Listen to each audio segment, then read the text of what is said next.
welcome to WRPB and WRPB Studios. So it's election time, it's election season, and you guys know how I feel. And for me, the important part about the whole scenario is to educate you on who's running, what they're running for, and not to talk about anybody else. With me is Alexander Cooke, and what are you running for? I am running for Florida District 21, US Congress. That encompasses northern Palm Beach County, roughly bottom of Palm Beach Gardens, all the way up to Fort Pierce. And that includes Martin County and St. Lucie County. All right, so why did you decide to run for office and be in politics? That's my first question because I can't understand why anybody would want to run for an office. I have been in politics before. I was the mayor of Juno Beach, which is in Palm Beach County, and I was mayor there for a little over a year. When I left that position, I was like you. I was done with politics, but due to some changes that occurred in the last couple years and people coming to me and pushing on me, I am now back in. I was a very strong protector of the environment, and I was a strong protector of the community. And I guess people liked that, so they got me back into it. Okay, so let's put this out there before we even move forward. So he didn't come out of the woodwork. He's already been in political office.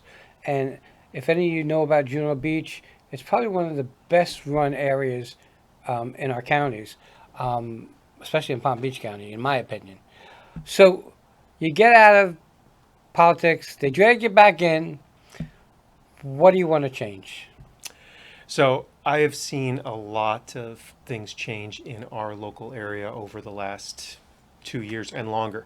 One of my biggest fights was protecting the environment as well as protecting from overdevelopment and helping our local communities with healthcare issues, waterway issues, and pretty much everything that are reasons why we live here and want to be here. So my biggest items have been working to fix the waterways, the Okeechobee River issues, Okeechobee Lake issues and the river flow issues, as well as I have a very strong focus on working to control overdevelopment so that we don't lose Florida in the process of all this change that's happening around us. I mean, I like to say, I came here for what it is, and I don't want to make it where I came from. Okay, so let's go with the little bit that I know. Martin County has 8 gazillion wells, and they need to change that. Because whatever the story is, too many wells in Martin County. Talking about the septic? Yeah, Okay. well, I meant septic and Yep, wells. got it. So that's got to change. Mm-hmm. But then they come up with, hey, we're going to put data centers in. And people don't have a clue what a data center does and the effect it has on the environment. So data centers, and correct me if I'm wrong, have a major impact on water, correct?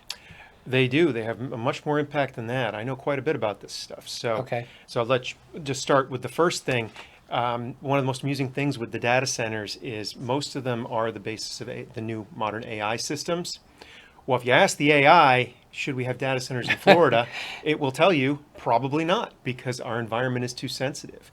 And a couple of key items that people may be unaware of with the data centers is they raise the ambient temperature in the surrounding area of 3 to 5 degrees. Oh, wow. I didn't And even know that. half of Florida, at half the year, we are 90 plus degrees. We don't need another 3 to 5 degrees. You ain't kidding. Right? Especially So- if our air conditioner breaks. Oh yeah. So that's number one. Okay.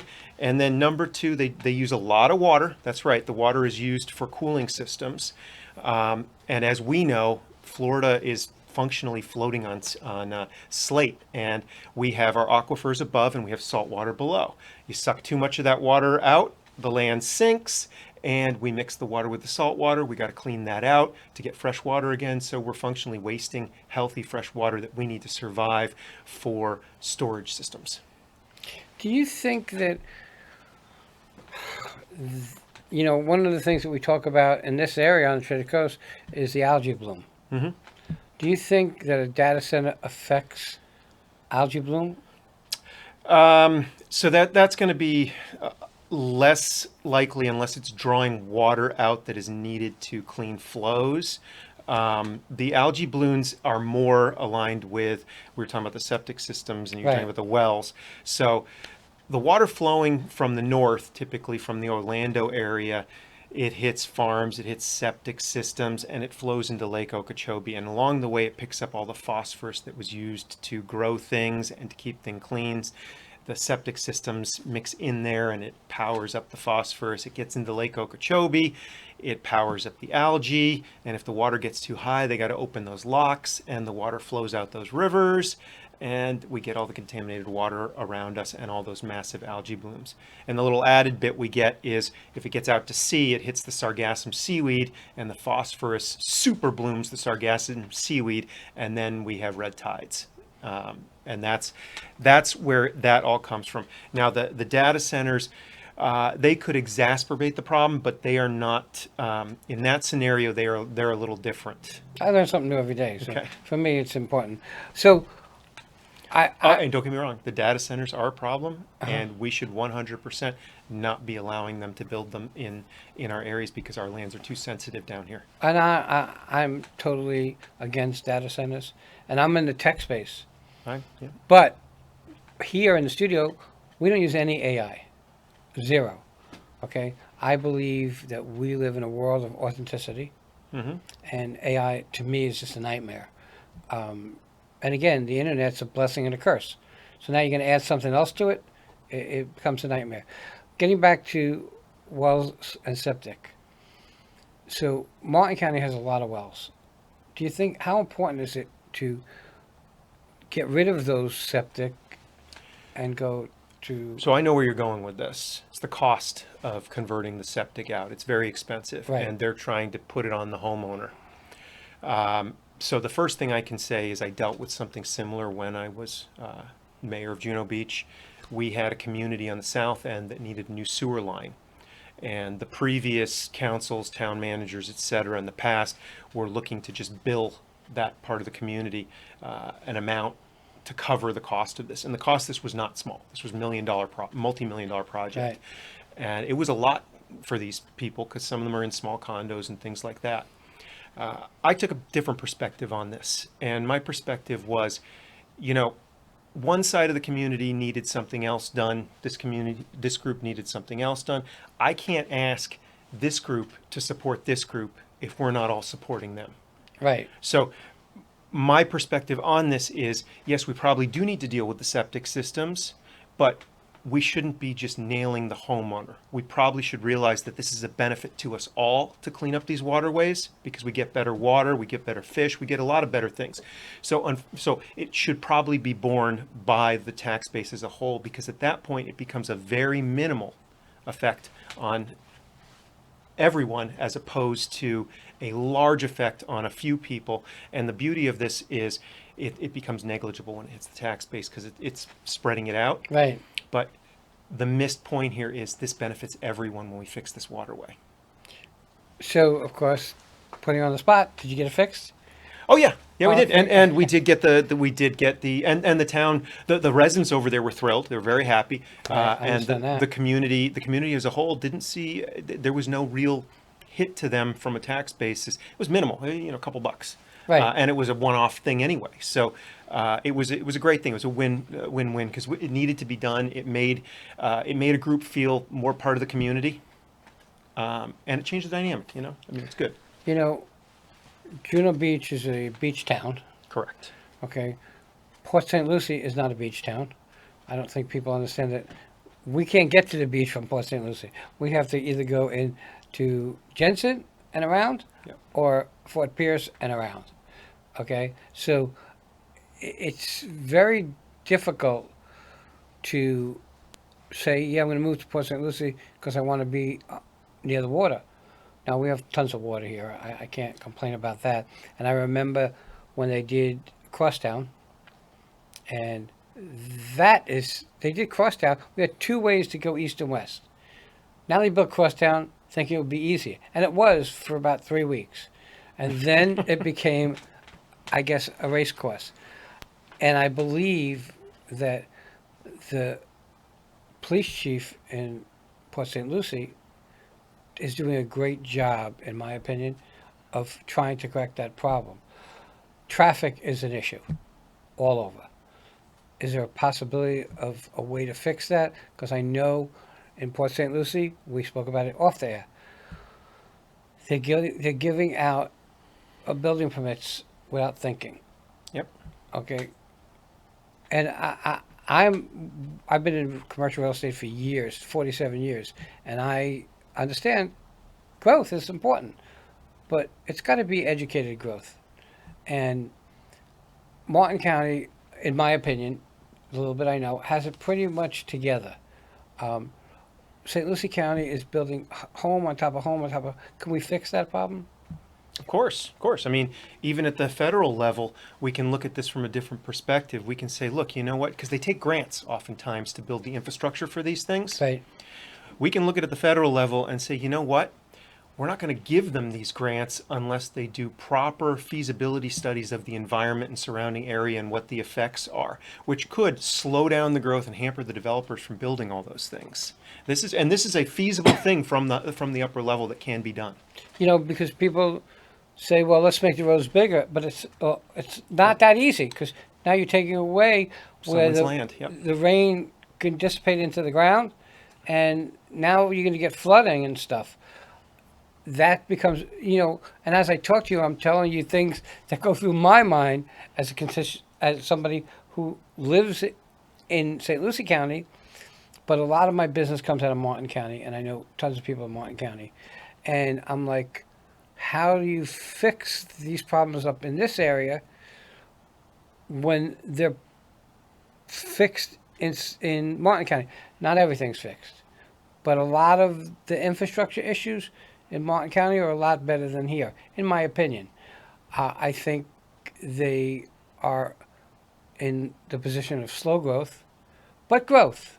You got to have growth because, and people say, "Oh, I'm glad the snowbirds are gone," but the reason we don't pay taxes like other places is because those people come down here. Okay, that's where the money comes from. I know there's a lot of new things coming out, and one of the things is taking away or making property taxes go bye-bye in Florida. Yeah. Good idea or not a good idea? Depends on how you feel about it. And that's so it has, look, at the base level, if they could get to that $500,000 assessment, there are a lot of people that would stop paying property taxes. And it theoretically could help out a lot of people in the short term. But here's the long-term potential issue with this, okay? A lot of these small towns rely on the tax basis to keep themselves operational, even at the most basic level. And the smaller towns, if they're run properly, are not blowing tax dollars. They're really not. They're just, they're trying to operate within a certain realm, and they're trying to do the best they can at the local level, okay? Now, if you kneecap them by taking that off the table and no longer taxing those assets, you might have whole towns that suffer a little bit because they lose, 25, 30% of their budget right there, or more, depending on if the whole community is a low tax base. Because we do have towns in the state that it might be plausible that all the properties are assessed, private properties are assessed at less than $500,000. So there are some issues with this, and I realize they're trying to work different ways out of this, like make it a 5-year plan where you can't get it at day one, you have to be homesteaded for 5 years. That may change the dynamic. I'd love to say that this is a huge win and that you're going to pay less taxes, but it is not as simple as that, because when one tax base disappears that supports a local entity, it's got to come from somewhere. Oh, right, always. All right, and so something else might happen. And when they were initially doing the numbers on this situation before they started getting the 5-year and some other things, independent studies found that they may have to raise the sales tax in the state to 12.5% to compensate for this. Now, that was based on preliminary numbers. That may have changed now, but that's my point of when you take away something, something's got to come from somewhere else. And let's just add additional thing, we have had a huge run up in property values here. Oh, Okay? Huge run up. It's not sustainable. It's No, not no. going to keep running up forever. well, if you're a businessman and you have a restaurant, you can't hire help because they can't afford to live in Right. the area. And now they can't afford to live out of the area because they can't afford the gas to get to the area. So it's you know, it's like you said, it's not sustainable. I had thought when they talked about getting rid of property tax because I'm older than dirt, I thought it would start with people 65 or older. Okay, we worked all our lives. Fixed income. Okay, I'm blessed, thank God, but others can't afford their medicine. They can't afford food, so it would help them. Does it have to help the young couple that's making 300,000? It really isn't. It will help them to have more money to do something else that's probably useless when you're not when you're not helping everybody. I understand. And same thing that happened in Juno Beach. It's about everybody. Right. It's not about one little group. And I think we have to learn to get around that and out of that scenario. We're at the top of the time. If people have questions, how do they find you? I'm pretty easy to find. My website looks like it's on the screen. It's alexcookforcongress.com, and my last name is Cook with an E, so it's not Cookie, it is Cook. You can call me at 561-320-1698. That is my campaign number, and you probably will reach me, so don't be surprised if I pick up. Well, we found you. Yeah. And aside from that, I'm on Instagram, Alexander R. Cooke, again, Cook with an E, and then Facebook is Cook for Florida. You know, I got to tell you, I've been around a long time, and for me, every time someone comes on, I learn something new, which tells me that there's so much I don't know, and having the ability to reach Alex will help you make some smart decisions, not a decision on what somebody else says, what you read, because the media is totally skewed. So you don't want to go that route. I can tell you that right now. I'm not on terrestrial radio or TV, even though I've been asked a million times, because they have an agenda. And we're smart enough to make decisions if we do our own research. Call Alex, find out any question, have him answer questions. Because you're not calling me, so I don't care how hard the question is, get answers. That's so important. I want to thank you for everything you do. I want to thank you for coming on. Everybody, check him out, and we'll be right back.